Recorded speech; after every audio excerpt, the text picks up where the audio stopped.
అవును, మన ఇద్దరి పేర్లు బాగా కలిసాయి అనుకోకుండా. అనుకుని మునంగలుస్తాం. నీకు మ్యారేజ్ అయిందా? మ్యారేజ్ మాత్రమే అయ్యింది, ఇంకా అది కాలేదు. ఏ ఎందుకు? మా ఆయనకు అది తెలీదంట. నాకు బాగా తెలుసు. మరి నీకు ఇష్టమైతే? అబ్బా, ఇలా డైరెక్ట్గా అడగకండి, నాకు సిగ్గేస్తుంది. నువ్వు అలా సిగ్గుపడుతుంటే ఎలా ఉన్నావో తెలుసా? అబ్బా, నా వల్ల కావట్లేదు. పదా ఎక్కడికి? కారులోకి. ఛీ, కార్లో వద్దు, ఏ నాతో కోరిక. మరి త్వరగా చెప్పు, ఏంటి?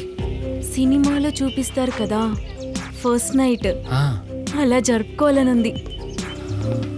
మంచం మీద పూలు, స్వీట్లు, పండ్లు, అగరత్తులు, ఆ సువాసనలు. Super scene, romantic scene. ఇక నేను ఎలా పిచ్చెక్కిస్తానో నువ్వే చూస్తావు కదా. హ్మ్, నాకు ఒక గెస్ట్